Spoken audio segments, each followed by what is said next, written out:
getting better coaching in college football. I bet both of those things are true and helping leading to it. You're probably even getting better coaching maybe at the pro level now than you used to. It used to be retired, like, gym coaches. Fat Tubalars.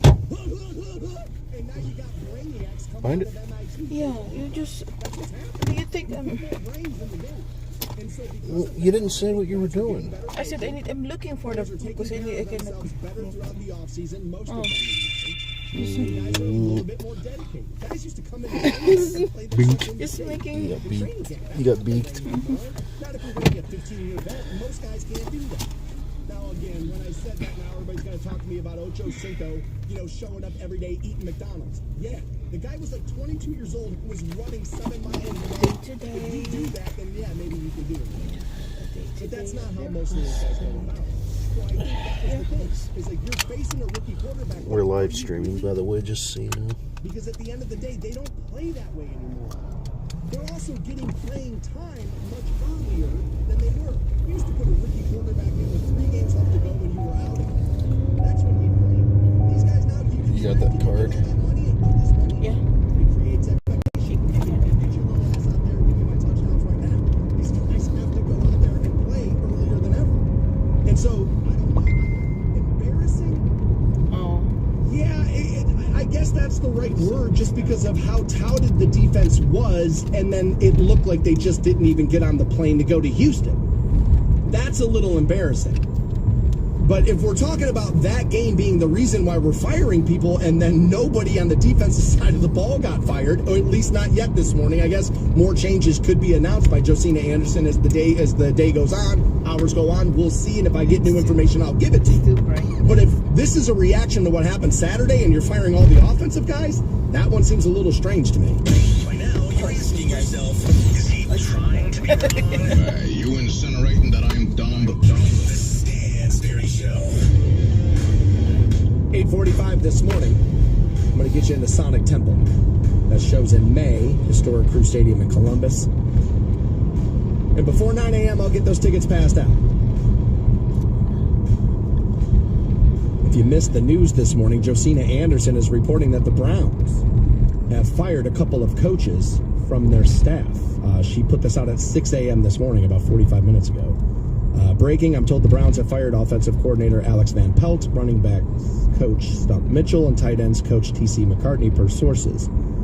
Quote, some of the players are upset from the news, and I would imagine that some of them are. I would imagine some of them are going to be scratching their head and saying, wait, we had a complete defensive collapse and we're firing offensive guys. Now, what I think that says, and maybe I'm giving too much credit to the organization here, but what I think that says is these were not changes they were looking to make solely off of what happened Saturday. Results-based business, yes, but I think what they're telling you is they thought they needed to move on from some of this stuff for a while, or that they think there's guys out there now with all the coaching shakeups that are happening that where they can upgrade at these positions. Now, people are going to point this out, and you're not necessarily wrong. It's like, well, Alex Van Pelt kind of feels like a fall guy there because, like, how much of offensive coordinator was he doing? There's, as Kevin Stefanski likes to call plays, like he likes to do that, right? That's kind of his jam. And so, a lot of people are raising some issues with that. If we get any more info from Josina or anybody else, I'll make sure to get it passed out to you guys this morning. But there have, at least according to Josina Anderson, there have been some changes in Berea. And again, putting that out at 6 a.m. this morning, that feels like a message. It feels like, yeah! Like, I don't know that to be true, but it kind of feels that way. And if players are a little shocked and upset about that news, it almost feels like, everybody kind of blindsided, us and them included. I did see this, and I don't normally go crazy over this kind of stuff, but James Earl Jones' birthday today. I looked this up. The guy is he 93 years old? January 17th, 1931. Yikes. 93. Honestly, when I saw it was his birthday, I looked it up because I was like, is he still alive? Because he's one of those guys that he's been famous my entire life. And I'm not a young man. You know what I mean? It ain't like I'm 16. I'm not. Do people die at my age, for crying out loud? Not that people don't die when they're younger, but you take the point, right? I would have had him, like if we were playing the game, alive or dead, And we were doing it flashcard style, and somebody said to me, James Earl Jones, live or dead? I would say, well, dead. Now, the only thing that would give me pause there is, I don't remember everybody going crazy over the fact that he died and everybody posting Darth Vader pics all over their social media timeline, because that's exactly what's going to happen. And so I would have maybe had pause there, because I'm like, well, I don't remember making my profile pic Darth Vader, and I definitely would have done that for James Earl Jones. You know what I mean? And that would have maybe take pause there, which, by the way, that is going to happen when that guy dies, for sure. He's an all-timer, man. You know? Now, not just because of the Star Wars stuff. You know, Field of Dreams, and there's a ton of things. And it is interesting, right? Because, all right, I should maybe tell on myself here a little. I've started to do something I never did in entertainment. Somebody got me hooked on some of those CW comic book shows, like Arrow and The Flash and that kind of stuff. And here's the thing. Those shows are Nickelback. They're cheesy, yet somehow it's good. Like, I can't explain it. It's cheesy as hell, but somehow it kind of works and it's kind of good. Now, I'm early in both of them, so we'll see. I actually ended up picking up some comics and some graphic novels, too. I ended up going a little crazy with this stuff overboard. Here's the point to tell you all. That my problem, as people are going to think I'm a huge hypocrite in this now, and I guess I am a touch, but part of my problem with, like, the big blockbuster comic movie thing, and this could go with Star Wars and stuff, too, is that you're putting the biggest actors in the world in those things, which makes them less believable to me. They do well at the box office. This is not like, hey, they got a problem because they got Robert Downey Jr. in there. That's not what I'm saying. They clearly are successful. But for me, I have a harder time buying in. And so the Star Wars tie-in is this. You didn't know Harrison Ford when they brought out Star Wars. You didn't know James Earl Jones. These movies broke those actors out. And they became big because of being in a vehicle most people would have laughed at, because they didn't want to be like playing with space swords and all that kind of stuff. They took a gamble and became those big actors. And that's where I think the difference is. You got Harrison Ford A-list ability before anybody knew he really had it. He had done a couple of things, but let's be honest. That's what really broke him out, was the Star Wars movie. And I think that's why those CW shows work for me a little bit too, is because I don't know any of those actors. They're bad at the acting. And so it becomes believable that they're just some schmuck off the street who picked us up or learned how to run fast because he was in a lightning thing or whatever the hell happened to Barry Allen. I don't even know if I'm telling the God's honest truth, right? And so, like, I think that's the difference there. And James Earl Jones fits that bill too, where it's like if you put his voice in something that like that now, it would almost seem ridiculous. My husband. But when you didn't know him, and he's making his bones as the voice of Darth Vader, by the way, not the guy in the suit. These days we would have a huge problem with that. Why don't you put him in the suit? Oh, you want a 300-pound Darth Vader, do you? Hey, is that what you were looking for? I don't think we were. David Prowse, I think is his name, in the suit, looked the part. I think David's got the bigger bitch. I got to put this stuff on all day, and all this idiot has to do is go into the sound booth and breathe heavy? What are you kidding me? I think the actor in the suit's got the bigger bitch there. But I think that's part of the difference. And when James Earl Jones finally does go, 93 years old, good God, I think that will be a huge loss felt in Hollywood, in fandom, in sci-fi fandom for sure. Is there any more iconic voice in movies, in movie character, than James Earl Jones doing Darth Vader? I think the answer is no. I think the answer is no. Your hair was so... there are other actors who are well known for their voices. Morgan Freeman jumps to the front of my mind, as I believe he had done one of the voices for GPS early on when that first came out. Morgan Freeman definitely fits the bill. He's got a very memorable voice. And actually, when he's doing the voiceover in Shawshank, that's some of the best parts of the movie. He's very good at that. I could listen to Morgan Freeman read audiobooks, for sure I could. But as far as like iconic in the character voice goes, I think Darth Vader set the bar. And granted, I just came to this subject right now. I didn't prep this out last night like I do most things. I just kind of found this out right now. I'm struggling on the spot here to come up with a voice option that is that much bigger or better than what we got for Darth Vader out of James Earl Jones, his birthday today, all of 93 years old that man is. 330-450-7625 to send a text to the studio. Here's what's next on the Stansberry Show. So Ohio's got a bipartisan idea on how to get kids in the classrooms more often. And I think a lot of people are going to hate it. So let's look into it. Next on the Stansberry Show. He was the most hated man in America. And then Kanye came along. Ah, thanks a lot, Kanye.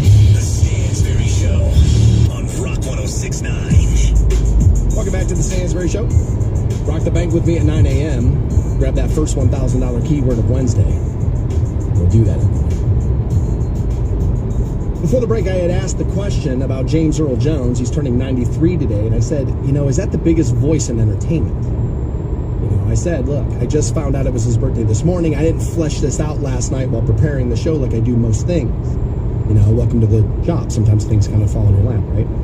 And so I was just kind of thinking out loud, and I knew I wasn't going to forget somebody, right? And we were talking about that. And I said, it was a massive role because he wasn't even in the suit. He was just the voice, and there was a lot of that going on, right?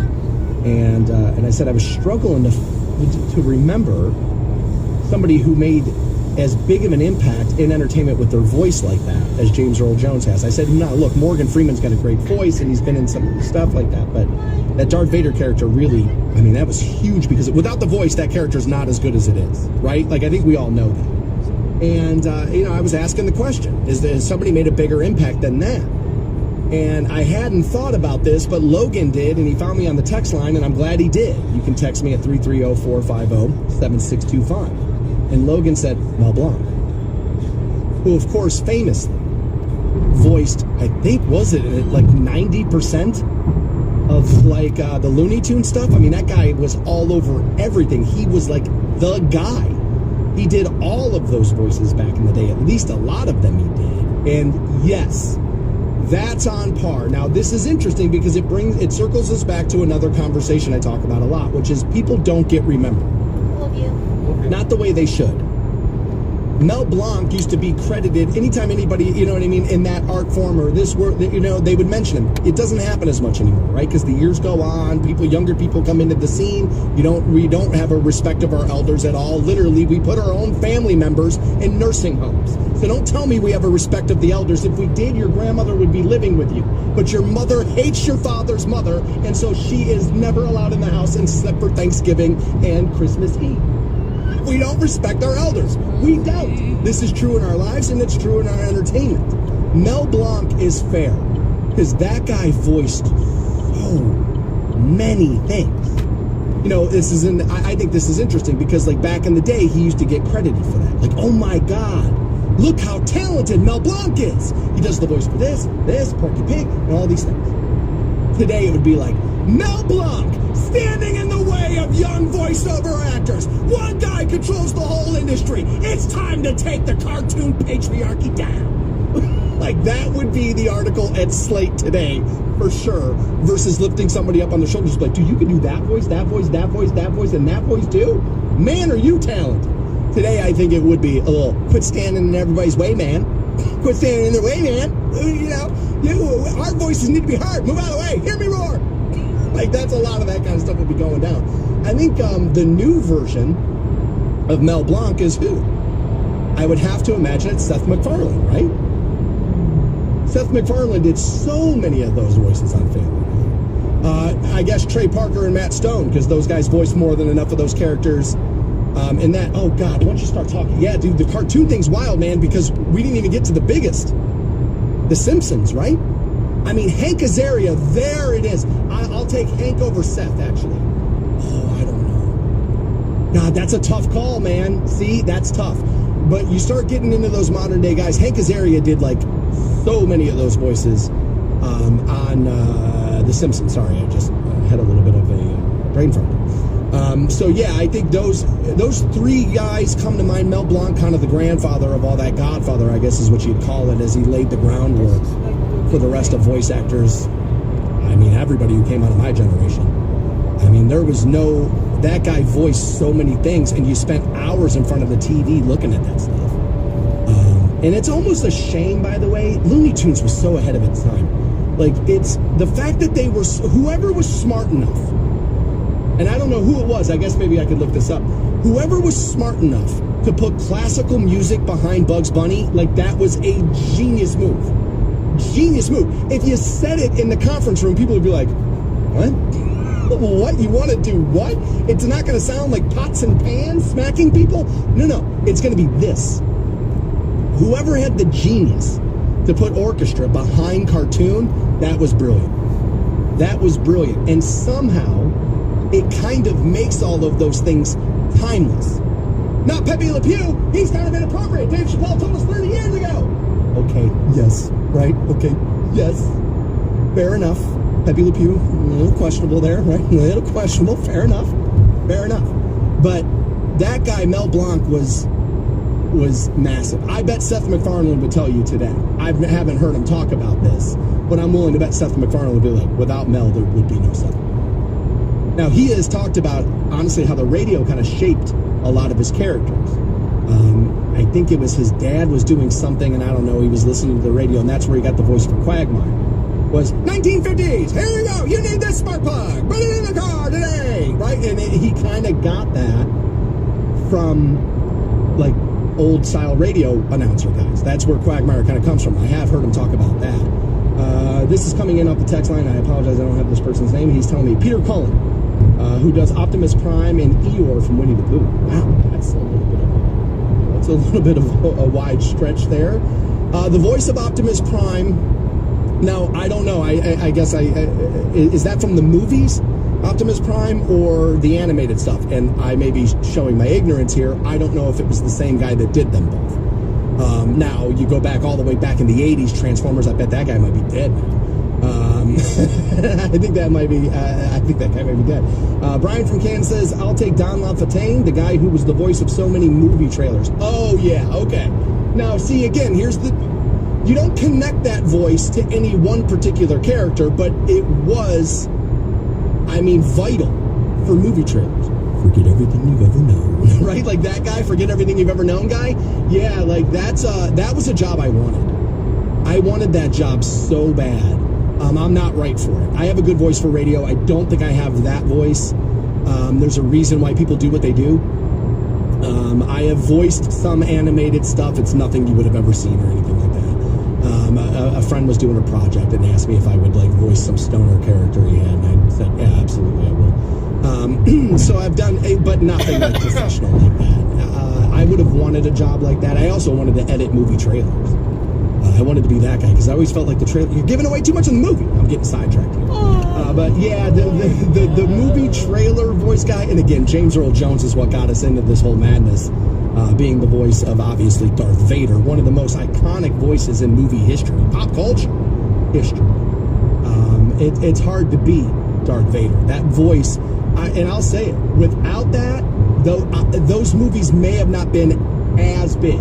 It was still the wonderment of sci-fi, and the world was way different in 1977 than it is now, obviously, and you had less entertainment at your fingertips, and, you know, it was like one of the first times you saw anything like that. I was only, as a matter of fact, they released it on my birthday. I was 1 year old, so I obviously didn't see it until much later. But I think it would have still captivated audiences. Without a doubt, it would have done that. But you add in that voice of James, dude, it's just, the ingredients make the meal. And James Earl Jones was a great ingredient for the voice of Darth Vader, and again, turning 93 years old today. But Brian brought up some great options there. Don LaFontaine, Peter Cullen, and some other guys like that. Seth MacFarlane, again, we brought him up a little bit too. But Mel Blanc, one of the original Looney Tunes voice guys. I mean, his roster is full. I think he did something like 90 characters or something like that. So yeah, I'll take Mel Blanc. I'll take Mel Blanc there, but James Earl Jones voicing Darth Vader is a tough character to beat. I do want to get to this attendance issues in Ohio schools. Apparently, it's such a problem that we have a bipartisan bill being put forth to end it. So we'll take a look at what's in it, and we'll do that next on the Stansbury Show. Back to the Stansbury Show.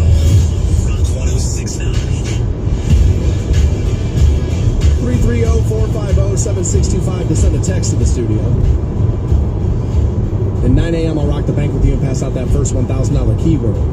I told you I would keep you aware of any updated information coming out of Berea that we're hearing, and sure enough, I do have a little bit of an update here from Ian Rappaport. Earlier this morning, Josina Anderson had reported that the Browns were moving off of their offensive coordinator, their running backs, and their tight end coaches. Ian Rappaport is now saying the Browns are going through the offensive staff role evaluation process, as sources said. Running back coach Stump Mitchell has been fired. That, as Josina has reported. Tight end coach T.C. McCartney will not be retained. Ian Rappaport now saying that the offensive coordinator, Alex Van Pelt, remains under contract with no other final decisions made. So, again, people were a little curious about, why fire the offensive coordinator? You're not letting them call plays. What's happening there? And, all of that, as, Kev likes to call plays and all. And, people have asked me about it this morning, and I said, well, I think it's going to depend on who's available at offensive coordinator to bring in. A lot of things will depend on that. I think it'll be hard. Now, this is just speculation. I think it'll be hard to get a qualified offensive coordinator interested in the job if you're not going to allow him to call plays.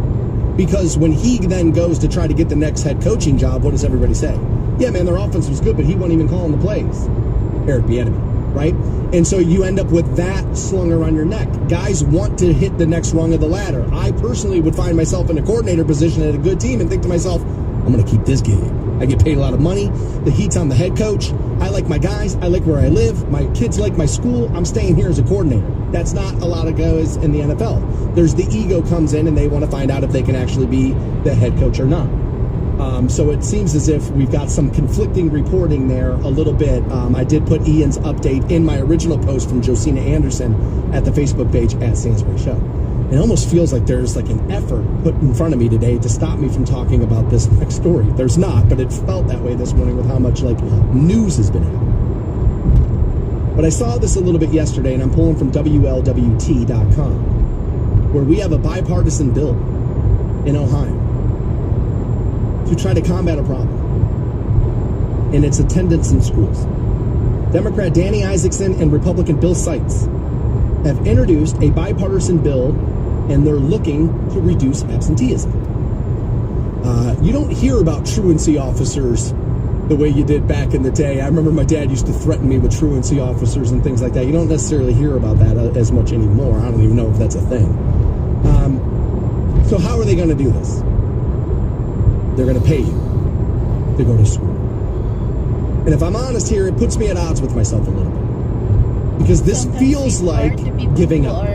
I don't know that that's what it will be, but it kind of on the surface feels like, oh, well, we've given up. We don't know what to do. Throw money. Or sometimes they are not the one who are understand. But where I'm at odds with myself is, what do I always say? Money's a great motivator. I love what I do. So much so that when I go on vacation, I still wake up in the morning and I prep shows. I'll still pace floors and argue with myself out loud. I'll still, I can't tell you how many times a girlfriend has said to me, you're on vacation, quit yelling at the goddamn nose. I can't put it down. I love what I do. But it's made easier to love it by that check they deposited into my account 2 days ago, right? Money is a great motivator. We know this. They actually talked to a 19-year-old, Savion Lively, and he says, oh yeah, kids would be all in. He said here, the winter was coming up. He said they didn't want to show up. Some kids didn't want to show up because they're going to be cold. And, other kids got coats and stuff to be preparing for winter. So a majority of them just don't come to school. Now, a lot of people are going to roll their eyes and call that a cop-out and this and that. But we forget sometimes how judgmental children are and how brutal children are. And even your little honor student is picking on somebody else at school. It happens, right? And so if it's just another thing of your kid, you're being made fun of because you don't have the proper attire for winter, I could see kids saying to themselves, I'm not going, I don't want to deal with that.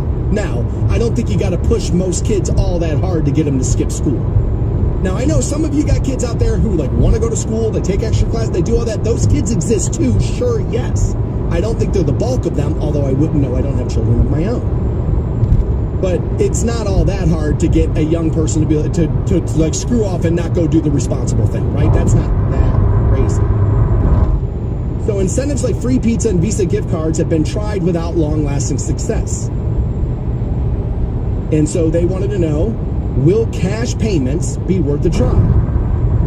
And to which some people have answered, well, of course it would be motivation. Because what kid doesn't want money? So here's how House Bill 348 would work. And again, pulling from WLWT. An equal number of urban and rural schools with high absentee rates would be selected. Only 4 to 8 schools in the state would be tested initially by dividing students into control groups. This is going to be a pilot program to see if they see success, and if it does, then they'll look to expand, right? So that's why it's going to be a small sample. Only, this is interesting, only kindergarten and 9th grade students are eligible at first, right? So kindergarten, first year of high school. Only those 2 groups are eligible to begin. If they see success, my guess is they'll roll out more schools and more grades of school. After 2 years, the state is going to compare the absentee rates of those who were paid versus those who were not paid. Again, putting people in control. Now, you got to wonder if people aren't going to then not go if they're being, to screw with the results and this and that. I don't know if that's enough of a reason not to do it. 9th grade students with at least 90% attendance would receive roughly $50 a month with extra cash incentives upon graduation. Now, on the kindergarten end, your family then would receive the payments if attendance met that standard. Quote, "We're not teaching them to read if they're not there. We can't teach them math if they're not there," said Isaacson. Really? Because I thought remote school and remote work was going to be the wave of the future. Remember when that was going to lead you to the land of milk and honey? Turns out, it wasn't. No, it wasn't. And most of us knew that, right? They say here, what side of the spectrum you're on is not relevant, especially if you consider the idea of waste of money. $1.5 million, they say, will be set aside for the 2-year pilot program. It is so much less expensive to invest and make sure that kids are getting to school than it is to pay the cost for when kids don't go to school. Yes, but the problem with getting support for things like that is this. You're asking people to care about people they don't know. And I've said this is the problem with climate change too. You're asking people to suspend their quality of life now to save the planet for people down the road in the future. That's a big ask. It is, right? And this feels a little similar here, where it's like we don't think about the financial strain, the problems in society, the crime, and all of that stuff that comes from dropping out, not finishing school, not having direction, not having it. It's true. There is a huge societal cost to that. But you don't feel it day in and day out. When you see this payment and it's going to be paid and up front, not that you're going to be paid, but like at the end of the day, you see it. It becomes, it's easier to criticize that because it's happening up front. The other thing happens over time, and it's easy to deny or easier to deny that it's happening, right? So I understand that, yes, investing in quality education is good for everybody. I think look at it right there. A more educated society benefits everyone. That I would believe. Absolutely. From Columbus, Seitz was readying his presentation to the House primary and the Secondary Education Committee. In 7th grade social studies, our teacher used to say, money isn't everything, kids, but always remember this. It's way ahead of whatever's in second place. That's what he had said. Now, here's the thing. Once your kid's in 9th grade, I talked about this earlier while promoting this, teasing it rather. And I said, look, once your kid's in high school and there's cars in the parking lot and they drive themselves and this and that, ditching school is not necessarily on the parent. It isn't. A little bit, yes. Quality home life and all of that, sure, fair enough. Right? But if your kid has attendance problems in kindergarten, the student's not the problem. The parents are. And if you don't give a damn about getting your kid to school, I don't think a $50 payment is going to do this. I think it's something like $500 upon graduation and things like that. So I like this more for 9th grade. Payment goes to the kid. It is motivation. Okay, I'll go to physics class today. That I can see. I don't think it's going to lead to like 90% attendance rates. I don't. But I can see how that argument gets presented. But if you're so throw caution to the wind, half-ass, lazy dumbass, that you don't think it's important to take your kid who can't read or write yet to the place where they're going to learn that, then I don't want to give you money. What I want to do is send a CPS agent to your front door today. He sucks on Instagram, too. Follow him anyway at Dan.Stansberry. The Stansberry Show on Rock 106.9. About an hour from now, I'm going to get you in the Sonic Temple. The Stir part of that, Slipknot too. And I'll get those tickets passed out next hour. I'll have them today, tomorrow, Friday as well. By the way, next week, I'll be passing out some Sublime tickets. I'll have some Bush tickets. We'll have all kind of stuff next week. We had been talking about House Bill 348. which is a bipartisan bill put forth, and they're looking to establish a pilot program, and they want to increase student attendance and graduation rates through financial incentives. Now, only 2 grades are accepted early in the pilot program: kindergartners and 9th graders, right? And it would be for the fiscal years of 24 and 25. Here's how they're spelled out in the bill, right? Cash transfers of $25 made bi-weekly during the school year for students with an attendance rate of 90% or higher. A cash transfer of $150 at the end of each quarter of the school year to participating 9th grade students and the parents and or guardians of kindergarten students with an attendance rate of 90% or higher for that quarter. And then 1 cash transfer of $500 at the end of the school year to participate in with 9th grade students or the parents and again the guardians of kindergarten with 90% or higher attendance rate for that school year. Schools have to apply for the program and then decide which payment option they think would be most effective. It's not all 3. It's like that was you kind of pick between them, right? All participating schools must have chronic absenteeism, right? So it's not like, hey, we want to apply for this. It's if you don't have a problem in the school. Now, people are going to say, well, now that we've told people that, aren't more people going to start staying home so their school can get it? It's like, yeah, I mean, I don't think so. I don't think you'll have a rash of that. I think most people want their kids in school. We may have an issue with some of the things they're learning in school right now, and we may even have an issue with the way some of the school classrooms are presented and what may be hanging up versus what's not, what's acceptable versus what's not. And I know plenty of parents have issues with some of that right now, and if I was putting my kid in school, you could bet your sweet ass I would have a lot of problems with some of the stuff I see out there too. Absolutely I would. But do I want my kids learning things? The answer is yes, and I think that's most people. I really do. If approved, half the kindergarten and half the 9th grade students at the chosen schools would be randomly selected to receive the incentives, while the other half would serve as a control group. It's currently in House committee, and we'll see what we get here. Now, for the 9th graders, I understand it. It's easier to ditch school and not have it be related to your parents in the 9th grade than it is in kindergarten. If you have absenteeism in your school on the kindergarten level, that is not a failure of the school. That's not a failure of the district. That's not a failure of teachers. That's a failure of parenting. I know, easy to judge, right? Because I don't have kids of my own. Yeah, it's because I knew some of this stuff was a pain in the ass. And I wanted to be Peter Pan for the rest of my life. So yes, easy to judge from this ivory tower. That's why I built it. I wanted to sit up here and judge. That's what I wanted. A little facetious there, calm down. I have kids in my life who I love too.